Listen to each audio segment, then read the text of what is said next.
नमस्कार दोस्तों, मेरा नाम है अंशुमन नायक और आप सभी का बहुत बहुत स्वागत है इंडियन डिफेंस न्यूज के डिफेंस टॉक सीरीज में, जहां पर हम रोज नए नए डिफेंस अपडेट्स के बारे में बात करते हैं। तो चलिए देर ना करते हुए आज की वीडियो शुरू करते हैं।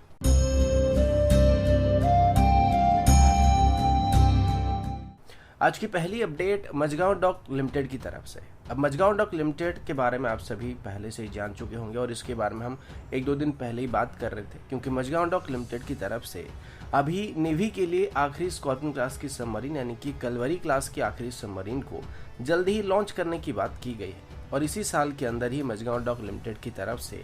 एक सबमरीन, एक डिस्ट्रॉयर और एक फ्रिगेट को भी नेवी को डिलीवर करने का काम रखा गया। इसी बीच मझगांव डॉक लिमिटेड की तरफ से मिली कुछ रिपोर्ट के मुताबिक मझगांव डॉक लिमिटेड की तरफ से अभी एक एक्सप्रेशन ऑफ इंटरेस्ट को इशू किया गया है, जिसके अंदर वो अब एक अनमेन्ड अंडर वाटर व्हीकल या मिनी सबमरीन को डिजाइन और डेवलप करना चाहते हैं। और इस वेसल को आगे चल के mine counter measure, anti submarine, anti surface और इलेक्ट्रॉनिक्स वॉरफेयर जैसे रोल के लिए इस्तेमाल किया जा सकेगा। हालांकि एक मिनी सबमरीन होने वाली है, लेकिन मिडजेट सबमरीन में भी क्रू मेंबर मौजूद रहते हैं, जबकि ये कम्प्लीटली अनमेन्ड सिस्टम होने वाली है।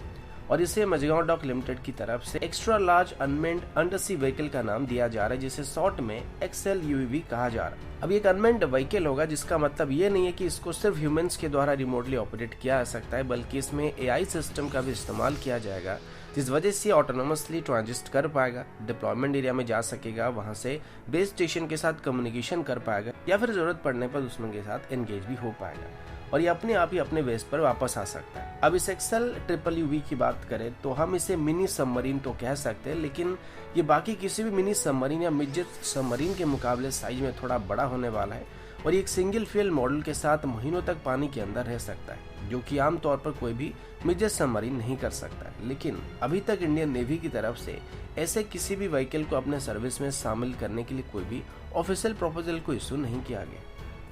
लेकिन हो सकता है आगे चल के जब मझगांव डॉक लिमिटेड की तरफ से इसको डेवलप कर लिया जाएगा तो मे बी नेवी की तरफ से इसको आगे चल के अपने सर्विस में शामिल करने के बारे में सोचा जा सकता है। अगला update Indian multi role helicopter को लेकर। अभी मिली कुछ रिपोर्ट के मुताबिक HAL की तरफ से भी अभी एक एक्सप्रेशन ऑफ इंटरेस्ट को इशू किया गया, जिसमें वो जल्दी से जल्दी दो अलग अलग हेलीकॉप्टर को डेवलप करने के बारे में बात कर रहे हैं, जिसमें से एक हमारी इंडियन मल्टी रोल हेलीकॉप्टर होने वाली है और दूसरा हाल ही में प्रपोज किए गए deck based multi role helicopter होने वाला है। इन दोनों को ही अभी पब्लिक प्राइवेट पार्टनरशिप मॉडल यानी कि SPV मॉडल के अंदर डेवलप किया जाएगा। HAL की तरफ से बताया गया कि अभी जिस स्पेशल पर्पज व्हीकल मॉडल को तैयार किया जाएगा, जिसमें इन दोनों हेलीकॉप्टर को डेवलप किया जाने वाला है, इनमें मैक्सिमम शेयर जो होने वाले वो प्राइवेट सेक्टर कंपनीज के पास मौजूद रहने वाली है। और अभी इंडियन मल्टी रोल हेलीकॉप्टर की बात करें तो ये आगे चल के इंडियन एयरफोर्स की या इंडियन आर्मी की Mi-17 हेलीकॉप्टर को रिप्लेस करने वाला है। और हाल ही में इंडियन एयरफोर्स की तरफ से पहले से रशिया के साथ ऑर्डर किए गए लगभग 48 Mi-17 हेलीकॉप्टर की डील को कैंसिल करने का फैसला किया गया। अब इसके बाद deck based multi role helicopter की बात करें तो इससे आगे चल के हमारे नेवल वेसल से ऑपरेट किया सकेगा और ये हमारी सी किंग हेलीकॉप्टर्स को रिप्लेस करने वाला है। अभी इशू किए गए एक्सप्रेशन ऑफ इंटरेस्ट के मुताबिक HAL की तरफ से अभी initially 3 Indian multi role helicopter और 3 deck based multi role helicopter को डेवलप करने का प्लान किया गया, जो कि इनकी इनिशियल प्रोटोटाइप्स होने वाले, जिनकी फ्लाइट टेस्टिंग के लिए इसको यूज किया जाएगा। और जब इनकी मास प्रोडक्शन को स्टार्ट किया जाएगा तो तब साल भर में कम से कम ऐसे 36 हेलीकॉप्टर को बनाने का काम रखा गया और टोटली 400 से ज्यादा ऐसे हेलीकॉप्टर के लिए ऑर्डर मिलने की उम्मीद HAL की तरफ से किया जा रहा है। Deck based multi role helicopter की बात करें तो इसको स्पेशली अभी नेवल मैरीटाइम मिशन के लिए डिजाइन किया जाएगा, जो कि anti submarine warfare, anti surface warfare और साथ ही सर्च एंड रेस्क्यू और स्पेशल ऑपरेशन जैसे रोल के लिए इस्तेमाल किया जा सकेगा। अगला अपडेट इंडियन नेवी की तरफ से। आप सब जानते हैं कि 2016 में भारत और रशिया के बीच 4 तलवार प्लस क्लास की फ्रिगेट के लिए एक डील को फाइनल किया गया था, जिसमें पहले 2 वेसल रशिया की अंतर सीपैड में बनाए जाने वाले थे और बाकी 2 वेसल भारत की गोवा सीपैड में टेक्नोलॉजी ट्रांसफर के साथ बनाए जाने वाले थे। इनमें से पहले ही रशिया की तरफ से अपनी यंत्र सीपैड में बनाए जाने वाले 2 वेसल्स की कंस्ट्रक्शन को स्टार्ट किया चुका है, लेकिन अभी जब रशिया और यूक्रेन के बीच लड़ाई चल रहा था, इस बात को लेकर डाउट किया जा रहा था कि शायद अभी इन वेसल्स की कंस्ट्रक्शन में डिले हो सकता है, क्योंकि इन सभी में जो मेन गैस टरबाइन इंजन का इस्तेमाल किया जाने वाला था वो सभी के सभी यूक्रेनियन फर्म जोरिया मैस्प्रोकेट की तरफ से सप्लाई किए जाने वाले थे। और अभी लड़ाई के दौरान रशिया की तरफ से जोरिया मैस्प्रोकेट की फैसिलिटीज को कुछ हद तक डैमेज भी कर दिया गया था और ऊपर से रशिया के साथ यूक्रेन के रिलेशन अभी एक्सट्रीम लेवल पर खराब हो चुके हैं, तो शायद वो अभी रशियन मेड वेसल के लिए इंजन को सप्लाई करना चाहेंगे। इस बात को लेकर काफी डाउट था, लेकिन रशिया का कहना है कि इन फ्रिगेट्स की कंस्ट्रक्शन टाइम के मुताबिक ही चल रही है और उनको उम्मीद है कि जोरिया मैस्प्रोकेट की तरफ से इन इंजन को सप्लाई करने के लिए सर्विस रिलेटेड इक्विपमेंट की डिलीवरी करने में कोई डिले नहीं किया जाए, क्योंकि भले ही रशिया के साथ यूक्रेन के अच्छे रिलेशन नहीं है, लेकिन भारत के साथ यूक्रेन के अच्छे रिलेशन मौजूद है और इसी वजह से वो रशियन मेड वेसल में भी अपनी इंजन को इंटीग्रेट करने के लिए राजी हो गए थे और वो अभी कॉन्ट्रैक्ट के मुताबिक इनकी डिलीवरी करने वाले हैं। और उम्मीद है कि 2023 की सेकेंड हाफ में रशिया की तरफ से भारत को तलवार प्लस क्लास की पहली फ्रिगेट को डिलीवर कर दिया जाएगा। लेकिन गोवा सीपैड में बनाए जाने वाले सेम क्लास के वेसल्स की बात करें तो इनकी कंस्ट्रक्शन कंप्लीट होते होते 2026 तक का टाइम लगने वाला है।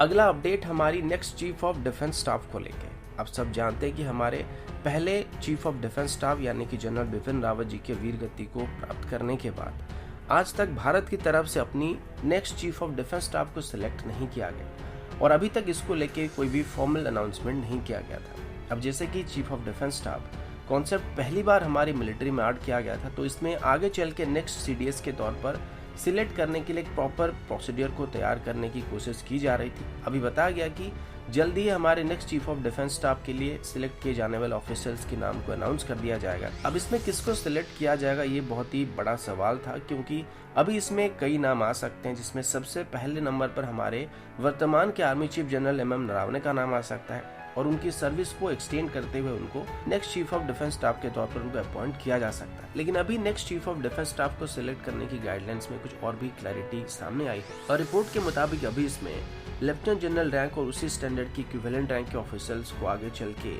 Next chief of defence staff के तौर पर अपॉइंट करने के लिए कंसीडर किया जा सकता है और अभी इसमें बोथ रिटायर्ड और इन सर्विस ऑफिसर्स को इंक्लूड किया जाने वाला, यानी कि वर्तमान सर्विस में मौजूद ऑफिसर्स को आगे चल के next chief of defence staff के तौर पर अपॉइंट किया जा सकता है और पहले से रिटायर हुए ऑफिसर्स को भी फिर से सर्विस में शामिल किया जा सकता है। अब अगर ऐसा हुआ तो इसमें हमारे पूर्व इंडियन एयरफोर्स के चीफ आर.के.एस. भदौरिया सबसे बेहतर ऑप्शन हो सकते हैं। इसके अलावा अभी हमारे वर्तमान के army chief general M Naravane और पूर्व naval chief admiral Karambir Singh भी next chief of defence staff के तौर पर सिलेक्ट करने के सबसे बेहतरीन कैंडिडेट हो सकते हैं। अब इनिशियली बताया गया था कि चीफ ऑफ डिफेंस स्टाफ को नॉर्मली तीनों सर्विस में से सर्कुलर बेसिस पर सिलेक्ट किया जाएगा, यानी कि अगर अभी आर्मी से चीफ ऑफ डिफेंस स्टाफ को सिलेक्ट किया गया तो next chief of defence staff के तौर पर एक इंडियन एयरफोर्स के ऑफिसर को सिलेक्ट किया जाएगा और उसके बाद नेवल ऑफिसर को सिलेक्ट किया जाएगा। लेकिन ये इनिशियल कॉन्सेप्ट था, तो अभी इसमें कोई चेंजेस किया गया फिर नहीं, इसको लेके कोई भी क्लियर डाटा बताया नहीं गया है। अगला अपडेट ब्रह्मोस मिसाइल को लेके। पिछले साल आपको पता होगा लखनऊ में लगभग 200 एकड़ की जमीन को ब्रह्मोस एरोस्पेस के लिए एलोकेट किया गया था और लखनऊ में अभी ब्रह्मोस एरोस्पेस की एक नई प्रोडक्शन फैसिलिटी को सेटअप करने का प्लान किया गया था, जिसकी फाउंडेशन स्टोन को पिछले साल हमारे डिफेंस मिनिस्टर राजनाथ सिंह जी के द्वारा प्लेस किया गया था, जहां पर इनिशियली ब्रह्मोस मिसाइल की एनजी वेरिएंट को मैन्युफैक्चर करने का प्लान किया गया था और बताया गया था कि अभी से ही ब्रह्मोस एरोस्पेस की इस फैसिलिटी को सेटअप करने के लिए जोर शोर से कंस्ट्रक्शन वर्क को किया जा रहा है और अभी इसमें लगभग 200 वर्कर काम कर रहे हैं और आने वाले 2 से 3 सालों के अंदर इस फैसिलिटी को पूरी तरीके से कंप्लीट करके ऑपरेशनल करने का प्लान किया जा रहा है। एक बार इस फैसिलिटी के कंप्लीट होने के बाद यहाँ पर साल में लगभग 80 से 100 ब्रह्मोस मिसाइल को बनाया जा सकता है। इस फैसिलिटी में बनाए जाने वाले मैक्सिमम मिसाइल्स को एक्सपोर्ट ऑर्डर को ध्यान में रखकर बनाया जा रहा है, क्योंकि अभी धीरे धीरे ब्रह्मोस मिसाइल की एक्सपोर्ट ऑर्डर होना स्टार्ट हो चुका है और आगे चल के साउथ ईस्ट एशियन कंट्रीज के साथ साथ अफ्रीकन कंट्रीज और साउथ अमेरिकन कंट्रीज की तरफ से भी ब्रह्मोस मिसाइल को एक्वायर करने के बारे में सोचा जा रहा है। तो इस वजह से अभी ब्रह्मोस मिसाइल की प्रोडक्शन रेट को बढ़ाने की कोशिश किया जा रहा है। तो दोस्तों अभी के लिए इतना ही, मिलता हूँ आपसे अगले वीडियो में, तब तक के लिए जय हिंद, वंदे मातरम।